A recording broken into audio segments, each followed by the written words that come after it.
खबर हमारा डीएसटीवी के में सामने में है। इस वक्त दार्जिलिंग का सांसद राजू बिष्ट, साथ ही दार्जिलिंग के प्रणय सांसद आरबी राय, बीजेपी का एमएलए, हमारा 2 एमएलए है बाहर की, एक जिम्बा साहब, एक शर्मा साहब, आने भारतीय जनता पार्टी के दार्जिलिंग जिले के अध्यक्ष देवान साहब भी यहाँ पे मौजूद है।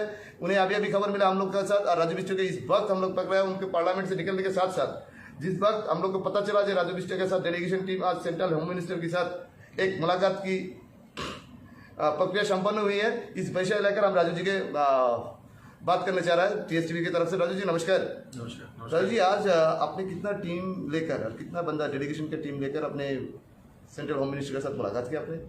नमस्कार मिलंदा। देखिए, मैं और हमारे आदरणीय आरबी राय सर जी और मोहन सिंह जी और हमारे दार्जिलिंग भारतीय जनता पार्टी के जिला अध्यक्ष कल्याण देवान जी और साथ ही हमारे विधायक नीरज जिम्मा जी और जो है बीपी बजगाई जी खरसिंग से जो हमारे विधायक हैं, हम सब लोग आज गृह मंत्री जी से अभी मिलके ही आ रहे हैं। इतने में आपका फ़ोन आ गया और हम आपके साथ बातचीत हो रही है। पहले तो मैं ये बता दूं, कुछ हमारे अलायंस पार्टी के साथी लोग आज इस मीटिंग में भाग नहीं ले पाए और कुछ लोग और भी जो है हमने चयन किया था इस मीटिंग के लिए करके, लेकिन आप जानते हैं पार्लियामेंट चल रहा है और आज हमारी भी मुलाकात जो है पार्लियामेंट हाउस में ही हुई। एक तो पार्लियामेंट में जो है आजकल एंट्री सबकी बंद कर रखी है, यानी other than member of parliament hardly किसी को अलाउ करते। दूसरा, गृह मंत्रालय की तरफ से भी ये सूचना थी कि 4-5 लोग ही मिले और हम 5 लोग और मेरे साथ मिला करके हम 6 लोग, मुझे लगता है पिछले 2 साल के पूरे कार्यकाल में इतनी अच्छी मीटिंग और इतनी संतोषजनक और फ्रूटफुल मीटिंग जो है गृह मंत्री के साथ, मैं ऐसा दावे के साथ कह सकता हूँ ये पहली बार हुई है। आज उनके पास बहुत समय भी था और वो बहुत अच्छे मतलब एटमॉस्फेयर के अंदर में मीटिंग हुई। और सबसे पहले तो मैं आपके माध्यम से तमाम 1.5 करोड़ भारतीय गोरखा दार्जिलिंग तराई डूवर्स की जनता को मैं एक ये खुशखबरी आपके माध्यम से रखना चाहूँगा कि स्थायी राजनीतिक समाधान को लेकर के खुल के आज गृह मंत्री जी के साथ बात हुई। हम सब ने ये विषय रखा, भले ही मैं सांसद पिछले 2 साल से हूँ, लेकिन दार्जिलिंग तराई और डूवर्स की जनता ने भारतीय जनता पार्टी को 2009 से चुना है और करीब 12 साल आज पूरे हुए हैं और हमारी क्षेत्र की जनता बड़े अपेक्षा के साथ भारतीय जनता पार्टी, गृह मंत्री जी और प्रधानमंत्री जी को देखती है। सो हमारे सब विधायक और जितने भी प्रतिनिधि टोली थे, सब ने एक आवाज में विषय रखा कि अब समय की मांग है। स्थायी राजनीतिक समाधान के लिए गृह मंत्रालय ऑफिशियल टॉक स्टार्ट करे ऑन रिकॉर्ड कि गृह मंत्रालय के तरफ से ऑफिशियल लेटर जाए और वो मीटिंग हो। और यहाँ तक कि हमारे एक विधायक ने ये भी कहा कि हम चाहते हैं कि उसकी पीआईबी से लेकर के ये सब चीज़ें सार्वजनिक हो। सो मैं आपको ये बताते हुए काफ़ी खुशी हो रही है, गृह मंत्री जी ने आज हम सबको ये आश्वासन दिया है कि अगले हफ्ते, आज हो गया तारीख 6, उन्होंने कहा है 12 तारीख के आसपास गृह मंत्रालय की तरफ से एक ऑफिशियल चिट्ठी इशू होगा और जितने भी हमारे क्षेत्र के और जो हमारे गोरखाओं के जो प्रतिनिधि हैं, जो हमारे इलेक्टेड मेंबर ऑफ पार्लियामेंट और हमारे विधायक हैं, उनको गृह मंत्रालय बातचीत के लिए, ट्राइपेटाइड टॉक के लिए उनको निमंत्रण देगा, स्टेट को भी निमंत्रण देगा, केंद्र सरकार भी रहेगी और सितंबर के पहले सप्ताह से ट्राइपेटाइड टॉक ऑफिशियली स्टार्ट होगा। मुझे लगता है पिछले 2 साल के लगातार प्रयास से हम आज इस स्थिति तक पहुंचे हैं और गृह मंत्रालय भी मुझे लगता है मन बना के बैठा हुआ था क्योंकि गृह मंत्री जी स्वयं दार्जिलिंग इस बार के चुनाव में आए थे। उन्होंने मन से घोषणा भी किया था, गोरखाओं के साथ हम खड़े हैं और गोरखाओं के साथ न्याय होगा और गोरखाओं से जुड़े हुए स्थायी राजनीतिक का समाधान भी हम करेंगे। सो मुझे लगता है आज उन्होंने बहुत बड़ी बात, ये सिर्फ मेरे कान में नहीं बोली, ऑफिशियली सबके साथ ये विषय रखा है कि आप तैयारी कर लीजिएगा। 12 तारीख के आसपास जो है गृह मंत्रालय की तरफ से पत्राचार होगा और सितंबर के पहले सप्ताह के अंदर में वार्ता शुरू हो जाएगी। सो मुझे लगता है हम सबकी आज की इस मीटिंग की बहुत बड़ी उपलब्धि थी। केंद्रीय गृह मंत्री व होम मिनिस्टर साहब ने जो अपना डेलीगेशन लेके आपने उनके साथ मुलाकात की है, उस सिलसिला में जो आपने बोला जो ट्राइपार्टाइट मीटिंग की एक रास्ता ओपन हो रहा है, वो किस लेकर PPS permanent political solution, either separate state, either union territory, क्या है, किस विषय लेकर आप आगे बात बढ़ाएंगे, ऐसे कुछ? देखिए मिलनदा, इन सब के विषय में मैं अच्छे से बोल सकता हूँ और घंटों बोल सकता हूँ जी, लेकिन क्या है, अब विषय ये मेरा नहीं है, अब ये गृह मंत्रालय का विषय है। सो मैं चाहूंगा इसके अंदर में अब जो भी बातें होगी वो गृह मंत्रालय रखेगा। मैं फिर आपको स्पष्ट कर देता हूँ, बिंग ए गोरखा, ठीक है, एक बार भारतीय जनता पार्टी का सांसद साइड में रख दीजिएगा। बिंग ए गोरखा अगर आप मेरे से पूछेंगे, मैं यही कहूंगा कि हमारी वार्ता गोरखालैंड के लेकर के है। ये स्वाभाविक है, हर बच्चे से लेकर के बूढ़ा जो भी गोरखा होगा वो यही कहेगा गोरखालैंड, ये स्वाभाविक बात है। लेकिन मीटिंग कॉल होगी, स्थायी राजनीतिक समाधान जो गोरखाओं की समस्या है उसको लेकर के, अब गृह मंत्रालय उसको लीड करेगा, मैं भी उसका एक जो है रिप्रेजेंटेटिव रहूंगा। अपने क्षेत्र की जनता की जो अपेक्षाएं हैं वो मेरा अधिकार है, वो मेरा पहला अधिकार है, मैं गृह मंत्रालय के अंदर में वो विषय रखूंगा।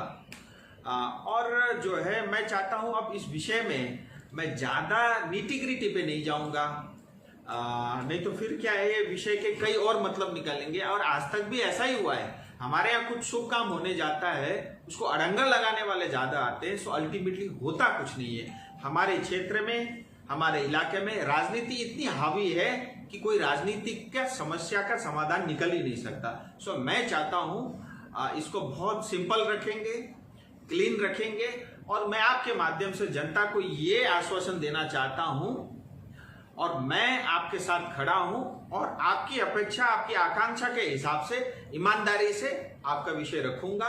मैं बार बार कहता हूं, मुझे राजनीति से कुछ नहीं लेना, मुझे किसी कुर्सी या पोस्ट से मुझे कुछ नहीं लेना, और मैं राजनीति में हूं, कुछ अच्छा हो अपने क्षेत्र के लिए, अपनी जनता के करने के लिए, वही कर रहा हूँ। राजीव जी, बहुत अच्छी बात कहा आपने। गोरखा जनादेश का, गोरखा जनता को जो जनादेश आपको मिला था, उस आधार से आपने जो बातचीत आगे बढ़ाई, उसके लिए शायद हर जनता को शुक्रिया अदा करेंगे, वो बात की बात है। लेकिन शुक्रिया अदा नहीं, देखिए मेरा फर्ज है, मैं किसी के ऊपर मैं एहसान नहीं जा कर रहा रहा हूँ। अभी हूँ। दार्जिलिंग पहाड़ में राजीव जी जो एक हालत ही चल रहा है, जो कुछ व्यक्ति के लिए आमरण अनशन में बैठा है, उस विषय लेकर आपका कुछ कहना है?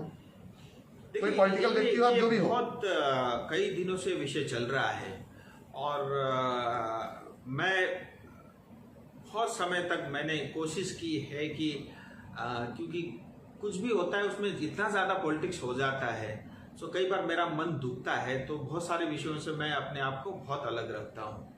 बट फिर भी आपने पूछा है और लाइव कैमरा में पूछा है, मेरा फर्ज है आपको बताना। देखिए, मतलब डेमोक्रेसी के अंदर कोई भी व्यक्ति अपने स्वेच्छा से, अपनी प्रेरणा से, अपने अधिकार के लिए, अपने हक के लिए, अपने समाज के लिए, अपने राष्ट्र के लिए कुछ करना चाहे, वो स्वतंत्र है। सो किसी ने मेरे से परमिशन लेने की आवश्यकता नहीं है और मुझे किसी को परमिशन देने की भी आवश्यकता नहीं है।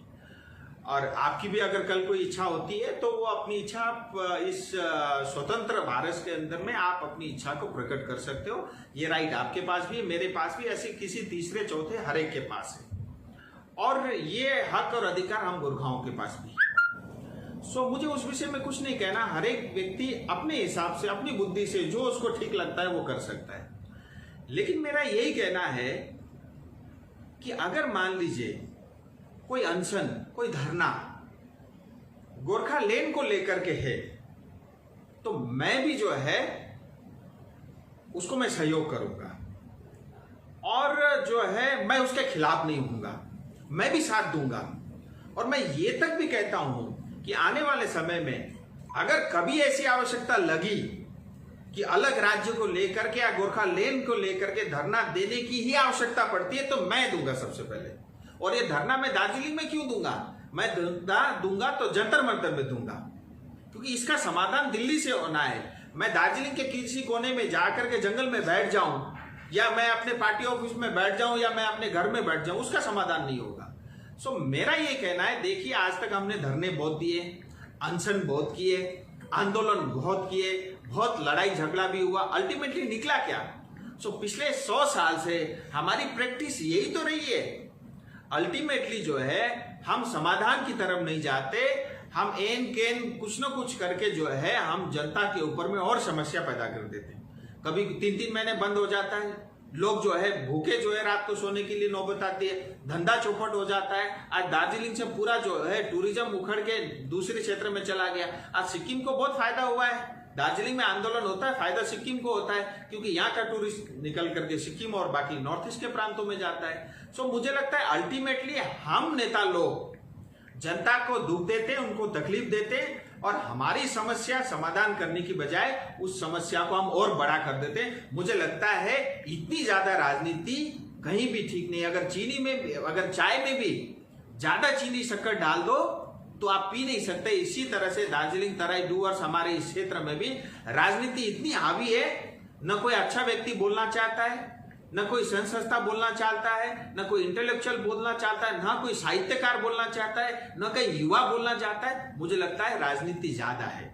मैं ये मानता हूं कि ऐसे विषय के अंदर में कोई राजनीति नहीं होनी चाहिए। अगर कोई व्यक्ति स्व इच्छा से, अपनी इच्छा से अनशन करना चाहे और जो है भूख हड़ताल करना चाहे, आमरण अनशन करना चाहे, ये उसकी अच्छा है और ये प्रशासन को देखना है, उसमें मेरी कोई भूमिका नहीं।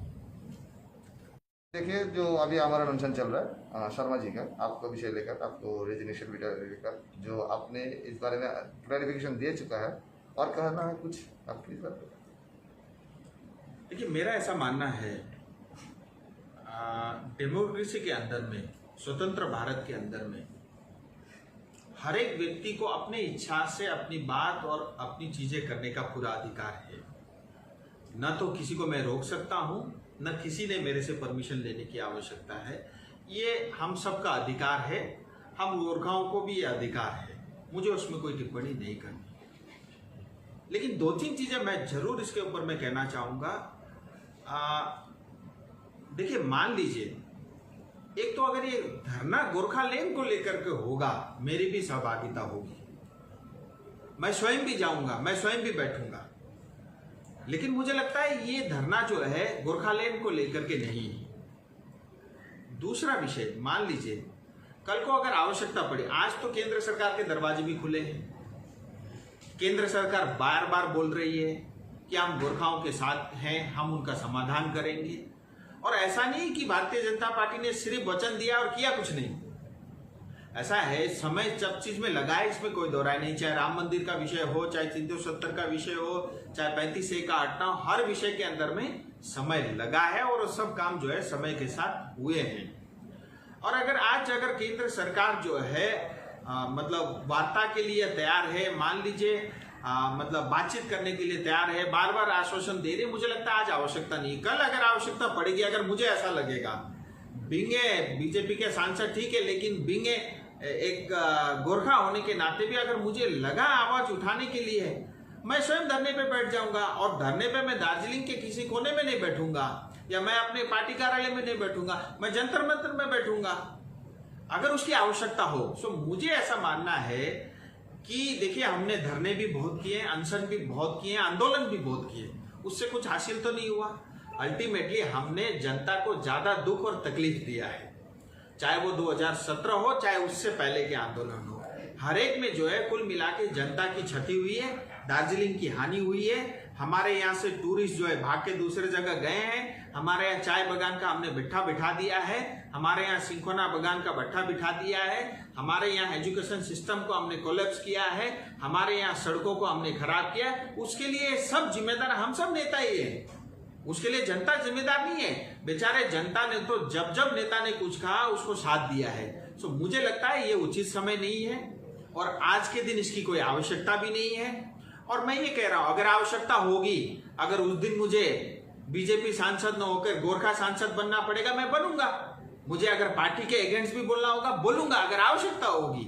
ऐसे अनावश्यक पार्टी जब कह रही है हम बात करेंगे और मैं कर रहा हूं, मैं लगातार टच में हूं, तो मुझे लगता है ये कहीं ना कहीं जो है विषय को भटकाने का है।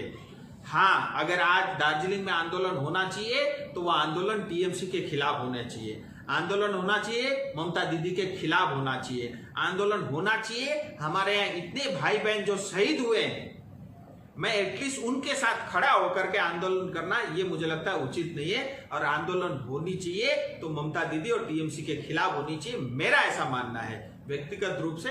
बाकी जैसा मैंने कहा, स्वतंत्र भारत में हर एक को अपने अपनी जो है काम करने के लिए सब लोग स्वतंत्र हैं।